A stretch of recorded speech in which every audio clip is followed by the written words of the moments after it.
Hello friends, Hindi ज्ञानपुंज channel आपके लिए एक और नया वीडियो लेकर आया है। आज इस वीडियो में हम उपसर्ग और प्रत्यय के बारे में पढ़ेंगे। आगे बढ़ने से पहले इस वीडियो को लाइक, सब्सक्राइब, शेयर अवश्य करिए। तो चलते हैं उपसर्ग की परिभाषा जानने के लिए। उपसर्ग की परिभाषा। उपसर्ग क्या है, किसे कहते हैं, ये कहाँ प्रयुक्त होते हैं? वे शब्दांश जो मूल शब्द के पहले आकर जुड़ते हैं उपसर्ग कहलाते हैं। इनके योग से शब्द के अर्थ में विशेषता आ जाती है, जैसे प्रहार, विहार, आहार, प्रतिहार। प्रहार, हार का मतलब होता है हारना या माला, लेकिन जब हार में हम प्र को जोड़ देंगे तो बना प्रहार। प्रहार का मतलब हुआ चोट करना या वार करना। ऐसे ही विहार, विहार में विहार का भी अर्थ हो जाता है घूमना। आहार का मतलब हो जाता है भोजन। प्रतिहार का मतलब हो जाता है सेवक। मतलब यहाँ पर मूल शब्द हार है, जिसके साथ प्र, वी, आ, प्रति उपसर्ग लग जाने से, शब्दांश उपसर्ग शब्दांश लग जाने से उनके अर्थ में विशेषता आ गई है, उनके अर्थ में बदलाव आ गया है। अब आगे चलते हैं उपसर्ग के प्रकार। उपसर्ग कौन कौन से होते हैं, कितनी प्रकार के होते हैं? हिंदी में 3 तरह के उपसर्ग होते हैं। सबसे पहले संस्कृत के उपसर्ग, जो संस्कृत से हिंदी में आ गए हैं। इन्हें तत्सम उपसर्ग भी कहते हैं, जैसे अ, धन, ज्ञान। धन मतलब प्लस, अज्ञान, इसको जोड़ेंगे तो अज्ञान बन जाएगा। ऐसे है अन, धन, आदर, अनादर, अधिधनकार, अधिकार। तो मूल शब्द क्या है? ज्ञान, आदर, कार। इससे पहले जो शब्दांश लिखे हुए हैं ये उपसर्ग है और संस्कृत के उपसर्ग है। अब धन गुण, अवगुण, आधन जन, आजन, उपधन नाम, उपनाम, कुधन मार्ग, कुमार्ग, अपधन मान, अपमान, विधन योग, वियोग, सुधन आगत, स्वागत। अगला है दूसरा प्रकार, हिंदी के उपसर्ग, जो मूलतः संस्कृत के उपसर्ग से ही विकसित हुए हैं। इन्हें तद्भव उपसर्ग भी कहा जाता है, जैसे अन, धन, पढ़, अनपढ़, दुधन, बला, दुबला, निधन, डर, निडर, सधन, फल, सफल, कधन, पूत, कपूत। अब अगला है तीसरा, अरबी फारसी के उपसर्ग। ये वे उपसर्ग हैं जो विदेशी भाषाओं से हिंदी में आ गए हैं। इन्हें आगत उपसर्ग भी कहते हैं, जैसे अल, धन, विदा, अलविदा। इसमें विदा मूल शब्द है और अल जो है आगत उपसर्ग है। गैर, धन, कानूनी, गैर कानूनी, ना, धन, दान, नादान, बद, धन, किस्मत, बदकिस्मत, ला, धन, इलाज, लाइलाज, सर, धन, ताज, सरताज, हम, धन, उम्र, हम उम्र। तो जो पहले लिखे हुए हैं वे उपसर्ग हैं और जो बाद में लिखा हुआ है वो मूल शब्द है। अब आगे चलते हैं। अब हम प्रत्यय की परिभाषा को समझेंगे। प्रत्यय की परिभाषा, प्रत्यय भी उपसर्ग की तरह शब्दांशी होते हैं, जो मूल शब्द के अंत में लगते हैं। उपसर्ग क्या है? मूल शब्द की शुरू में लग जाएंगे। अब परिभाषा देख लेते हैं इसकी। वे शब्दांश जो मूल शब्द के अंत में लगकर नए शब्द बनाते हैं और उनके अर्थ में परिवर्तन लाते हैं, प्रत्यय कहलाते हैं। अब प्रश्न उठता है कि उपसर्ग और प्रत्यय में क्या अंतर है? दोनों ही शब्दांश होते हैं। उपसर्ग और प्रत्यय दोनों ही शब्दांश होते हैं। दोनों के मूल शब्द में मिलने से नए शब्द बनते हैं। उपसर्ग मूल शब्द के शुरू में लगता है और प्रत्यय मूल शब्द के अंत में लगता है। जैसे अन धन पढ़, पढ़ क्या है? मूल शब्द है और उसके पहले अन शब्दांश प्रयोग किया गया, वो उपसर्ग है, तो दोनों को जोड़ दिया गया, अनपढ़ हो गया।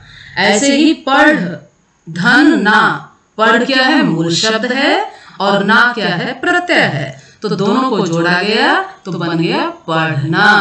अब प्रत्यय के कुछ उदाहरण देख लेते हैं। जैसे बंगाल धन ई, बंगाली। अब यहाँ पर हम ई नहीं लिखेंगे, इसकी मात्रा का प्रयोग करेंगे। मीठा धन आई, मिठाई। उपदेश धन क, उपदेशक। सज धन आवट, सजावट।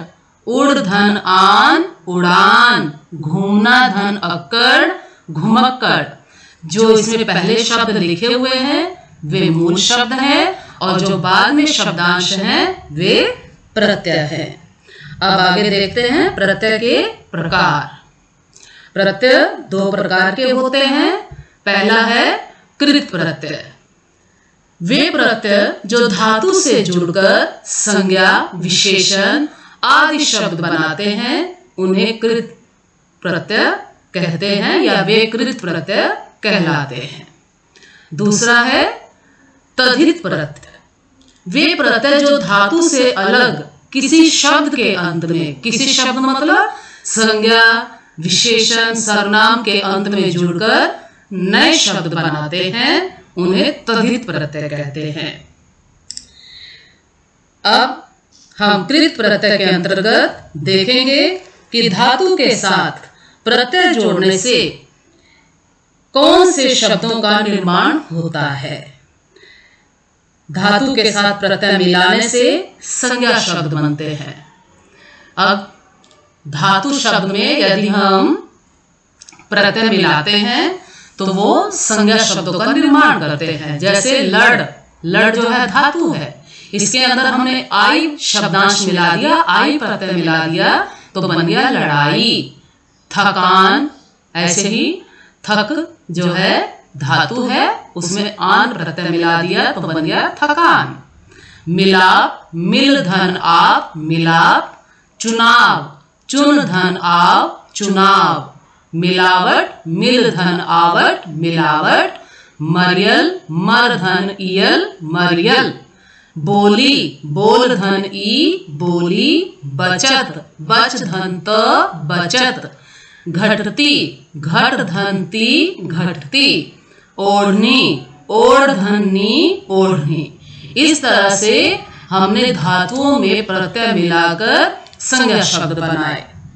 अब धातु के साथ प्रत्यय जोड़ने पर विशेषण शब्दों का निर्माण होता है। जैसे भुलक्कड़, भूल धन अक्कड़, भुलक्कड़। भूल इसमें धातु है और अक्कड़ क्या है? प्रत्यय है। बिकाऊ, बिक धन आऊ, बिक धातु है, आऊ प्रत्यय है तो बन गया बिकाऊ। पढ़ाकू, पढ़ धन आकू, पढ़ाकू। घटिया, घट धन इया, घटिया। चालू, इसमें चाल जो है धातु है और ऊ इसमें प्रत्यय जुड़ा तो बन गया चालू। अब आगे तद्धित प्रत्यय पढ़ेंगे हम, यानी धातु को छोड़कर संज्ञा, सर्वनाम और विशेषण में प्रत्यय, इन प्रत्ययों को जोड़कर, इन तद्धित प्रत्ययों को जोड़कर कौन कौन से शब्दों का निर्माण होता है। अब धातु नहीं होगी, अब शब्द होंगे और वो शब्द कौन से होंगे? संज्ञा होंगे, सर्वनाम होंगे और विशेषण होंगे। उनमें हम प्रत्यय जोड़ेंगे तो वो तद्धित प्रत्यय होंगे। जैसे अब संज्ञा शब्द में प्रत्यय जोड़ने से संज्ञा शब्द बनते हैं। जैसे सुनार, सोना धन आर, सुनार। सोना इसमें संज्ञा है और आर क्या है? प्रत्यय है। पहाड़ी, पहाड़ संज्ञा है और दीर्घी प्रत्यय है तो बन गया पहाड़ी। तो संज्ञा शब्दों से ही संज्ञा शब्द बन रहे हैं। सपेरा, सांप धन एरा, सपेरा। लेखक, लेख धन क। मानवता, मानव धनता। देवता, देव धनता। दुकानदार, दुकान धनदार। चांदनी, चांद धननी। बचपन, बच्चा धनपन। गाड़ीवान, गाड़ी धनवान। तो इसमें संज्ञा शब्दों के साथ हमने प्रत्यय तद्धित प्रत्यय जोड़े तो उससे फिर नए संज्ञा शब्द बन गए। अब आगे संज्ञा शब्द में जब इन तद्धित प्रत्यय को मिलाते हैं तब विशेषण शब्द बनते हैं।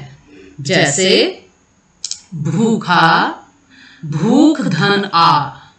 दयालु, दया धन आलू। धार्मिक, धर्म धन इक।